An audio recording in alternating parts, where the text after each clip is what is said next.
Hello दोस्तों, the goal में आपका स्वागत है। मैं बबलू कुमार आप लोगों के बीच। दोस्तों आज हम लोग साइंस का प्रैक्टिस सेट करेंगे।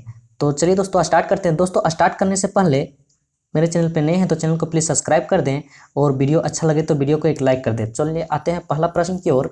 तरंग संख्या यानी वेव नंबर का एसआई मात्रक है। दोस्तों जो वेव नंबर है इसका एसआई मात्रक क्या होता है? तो दोस्तों इसका राइट आंसर हो जाएगा ऑप्शन नंबर सी यानी प्रति मीटर यानी मीटर इनवर्स।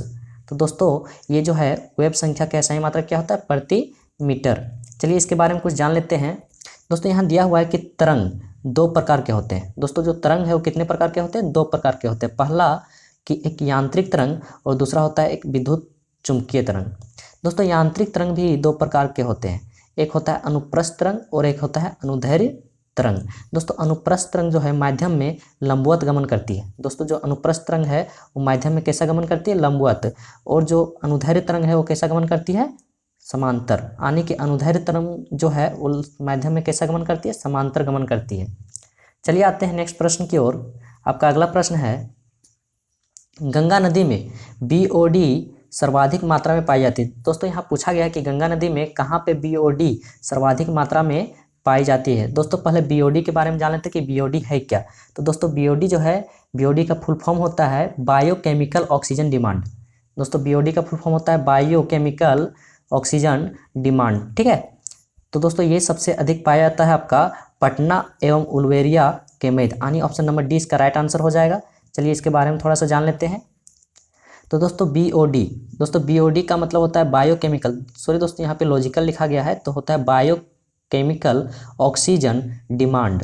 दोस्तों बीओडी की मात्रा बढ़ने पर जल प्रदूषित होता है। दोस्तों बीओडी की मात्रा अगर बढ़ेगा तो जल क्या हो जाएगा? प्रदूषित हो जाएगा। और बीओडी की मात्रा अगर कम होने पर जल क्या हो जाएगा? साफ हो जाएगा। यानी बीओडी बढ़ने पर जल प्रदूषित होता है और बीओडी कम होने पर जल साफ होता है। दोस्तों यहाँ एक है, जलीय जीव को जीवित रहने के लिए जल में न्यूनतम घुलित ऑक्सीजन। दोस्तों जलीय जीव को जीवित रहने के लिए जल में कितना ऑक्सीजन होना चाहिए? 4 mg प्रति लीटर, यानी कि 4 mg मिलीग्राम प्रति लीटर ऑक्सीजन होना चाहिए, तब जाके जलीय जीव क्या रहेगा? जल में जीवित रहेगा। चलिए आते हैं अगले प्रश्न की ओर। और दोस्तों आपका अगला प्रश्न है 3 नंबर प्रश्न, कण के गति के द्रव्यमान का सर्वोत्तम परिभाषा दी जाती है। दोस्तों यहाँ कण के गति के द्रव्यमान का सर्वोत्तम परिभाषा दी जाती है। तो दोस्तों इसका राइट आंसर हो जाएगा ऑप्शन नंबर ये, यानी उनके संवेग पर। तो चलिए इसके बारे में कुछ जान लेते हैं। दोस्तों संवेग कहते किसको? दोस्तों द्रव्यमान एवं वेग, यानी कि द्रव्यमान एवं वेग के गुणनफल को क्या कहते हैं दोस्तों? हम लोग संवेग कहते हैं, ठीक है। और दोस्तों संवेग जो है, संवेग कौन सी राशि है? एक सदिश राशि है। और दोस्तों संवेग का एसआई मात्रक क्या होता है? केजी मीटर प्रति सेकेंड। दोस्तों अगर इसका बीमा पूछा जाए तो MLT इनवर्स, ठीक है। तो चलिए आते हैं अगले प्रश्न की ओर।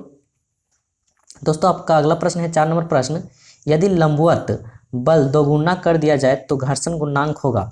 तो दोस्तों अगर लंबवत बल जो है वो दोगुना कर दिया जाए तो घर्षण बल क्या होगा? तो दोस्तों इसका राइट आंसर हो जाएगा ऑप्शन नंबर ये, यानी कि अपरिवर्तित होगा। तो चलिए देखते हैं इसका कुछ डिस्क्रिप्शन। घर्षण बल की दिशा में सदैव वस्तु की गति के विपरीत होती है। दोस्तों जो घर्षण बल है वो वस्तु की गति के विपरीत होती है, यानी कि वस्तु इधर गति कर रही है तो इसका घर्षण बल इधर होगा, यानी कि इसका विपरीत। तो दोस्तों आगे देखते हैं, इसमें घर्षण बल दो प्रकार के होते हैं, स्थैतिक घर्षण बल और एक होता है सर्पी घर्षण बल। दोस्तों स्थैतिक घर्षण बल का मान सबसे अधिक होता है। दोस्तों स्थैतिक घर्षण बल का मान क्या होता है? सबसे अधिक होता है। और लोटनिक घर्षण बल का मान सबसे क्या होता है? कम होता है। दोस्तों घर्षण बल असंरक्षी बल है। दोस्तों यहाँ पे घर्षण बल कौन सा बल है? असंरक्षी बल है। चलिए आते हैं नेक्स्ट प्रश्न की ओर। और आपका 5 नंबर प्रश्न है, एक साइकिल सवार एक मोड़ पर 15 किलोमीटर प्रति घंटा की चाल से मुड़ता है। यदि वह दोगुनी चाल से मुड़ता तो उसे पलटने की संभावना होगी।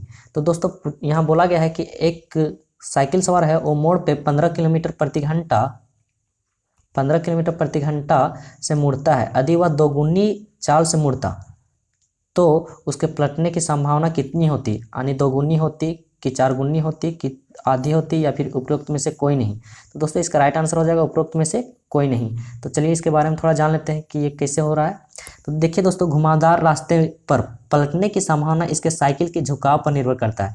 यानी कि दोस्तों स्पीड पर निर्भर नहीं करता है, उस किस पर निर्भर करता है? झुकाव पर, कि कितना डिग्री कोण में ये झुका हुआ है या फिर अपना नियंत्रण कैसा रखा हुआ है। तो चलिए दोस्तों देखते हैं, यदि वह अपने साइकिल के झुकाव को नियंत्रित करके रखता है तो वेग के बढ़ने या घटने से साइकिल की गिरने का कोई प्रभाव नहीं पड़ेगा।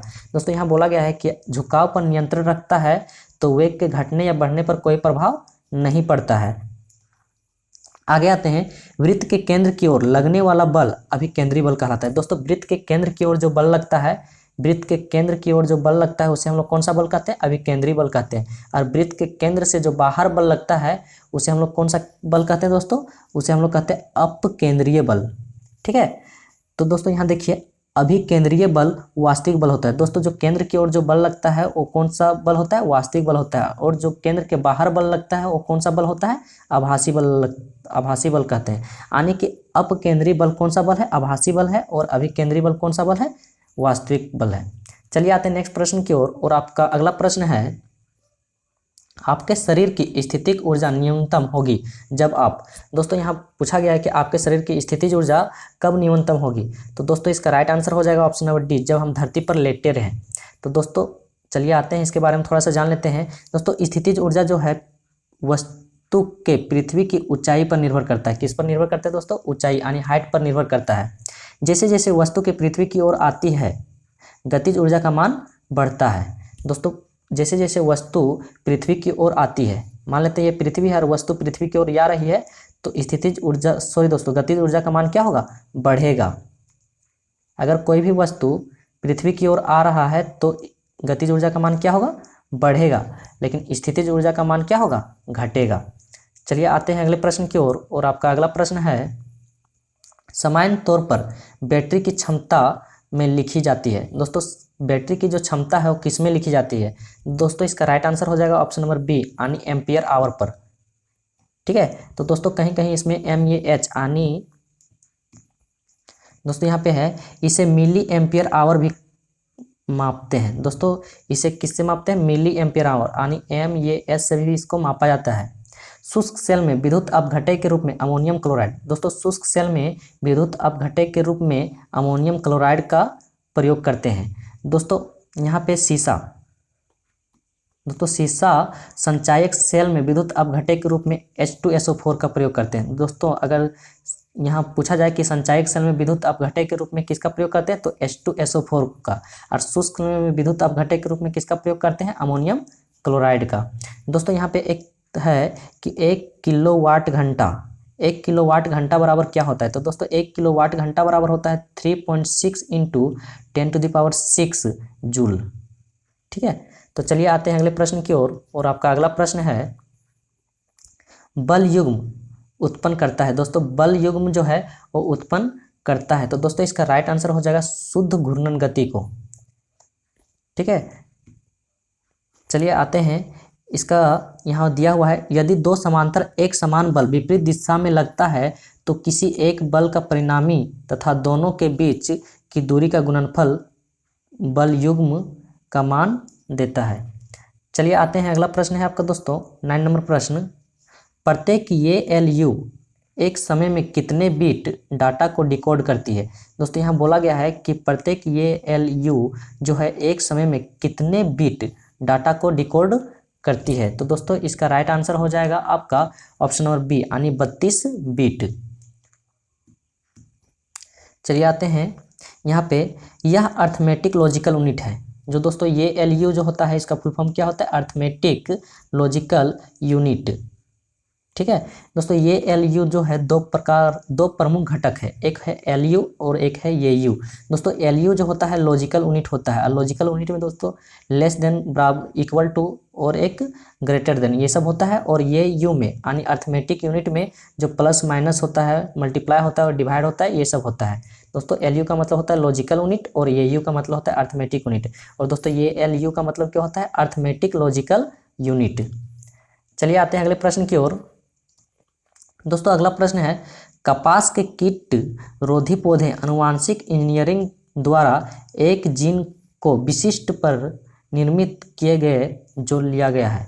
दोस्तों यहाँ बोला गया है कि कपास के कीट रोधी पौधे जो है आनुवांशिक इंजीनियरिंग द्वारा एक जीन को विशिष्ट पर निर्मित किए गए हैं जो लिया गया है। तो दोस्तों इसका राइट आंसर हो जाएगा आपका ऑप्शन नंबर बी, यानी कि जीवाणु। दोस्तों यहाँ देखते हैं